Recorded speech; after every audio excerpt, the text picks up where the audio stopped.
I think you also need to think about the different platforms that you might be aiming it at, and ideally to maybe try and split your rights between TV and online, for example. And again, that's something you need to think about right from the start and plan. And you need to be ready for any eventuality, but you do need to think about that.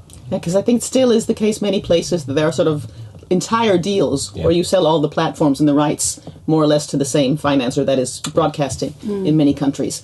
And producers are becoming more and more aware how important it is to split these up so they can secure certain of their rights and make sure they're non-exclusive. I think this is a really important issue, so I'll also just make a comment between exclusive and non-exclusive. And it is one of those choices that you need to make. If you do sell some of your rights, there are sales agents that won't pick up your film. If you sell some of your rights, there are distributors, many distributors will not invest the kind of money that they need to invest in promoting your work because they're not sure that they're going to get the money back. On the other hand, if you find 5 different options that are all really interesting options that together are going to promote your film in the way that it needs to be promoted, then that perhaps is the best option. To me, the important thing is to have your eyes wide open about what the choices are, what the opportunities are, and what the challenge is, what you're getting and what you're giving up.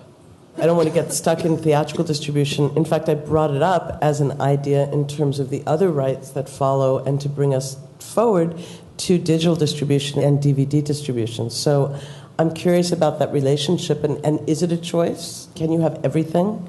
Can you have theatrical and TV and digital and in the U.S. educational? Or do you have to choose one or the other? What should a filmmaker do? There's a logical progression about selling off rights, as you're saying. I mean, you would start with theatrical, if that's your starting point. And then you would look at TV, and then you would look at the other rights, such as DVD or educational, and then new media. That would be a sort of logical step. It does depend where you're coming into that process. And it also depends, I think, whether you're getting to a stage with a program, a title, where it's getting stuck in any part of that process of trying to get it out into the marketplace. You do have to make a choice usually whether you want it to go out on education or DVD, and certain programs could go into either. Some are not that clear, but you have to make that choice, because if you're going to go to an educational distributor, they'll want the DVD rights as well, because they don't want DVD version to be out in the marketplace. So you have to think carefully about which will give you the best return. It is kind of logical. When you see the expenses you make for a theatrical, I mean, indeed, to put it on the table, it means like a lot of money. So the thing is that, of course, then you have to give all rights, mostly, to a theatrical distributor. He will ask for the DVD rights, he will ask for the TV rights, he will ask for the digital rights, which is logical, because actually theatrical, it's like your étalage, a window. It gets the publicity. It's very rare that you actually make a profit theatrically. So it is a choice you indeed have to make. Sometimes for a sales agent, it's not the best, because the money will come way later. It's much easier to sell to TV. You get immediate money. With theatrical, if you get an MG, great. If you don't, you have to wait longer. Therefore, it's a double choice, because funny-wise, to go theatrically means, as a filmmaker, you definitely see less money in the end. Or it has to be a huge success, but you've heard everybody say here, who knows? Nobody.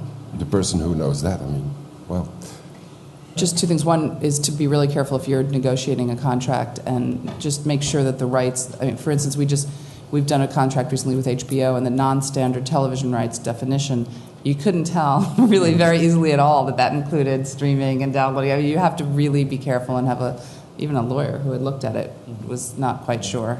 But be careful, because if your film is streaming somewhere, you may not be able to get into festivals. So you have to really be cautious with those platforms and the windowing.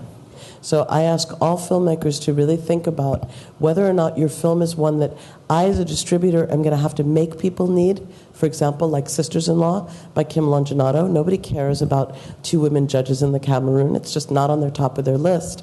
We had to make people need that film, want that film.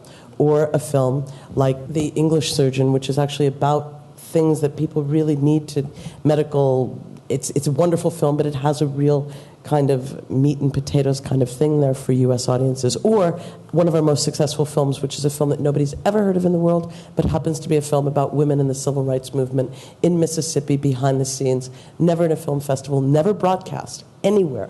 and one of the most successful films that we've been doing for the last 5 years.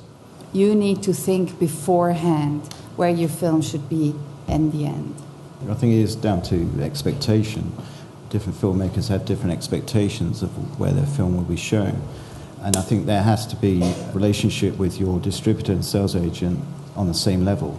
If you don't have that, then you're going to be dissatisfied with that arrangement, with that sales or distribution company.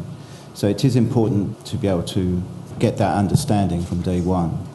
You don't want to be sort of a year down the line and realise that we're talking two totally different things.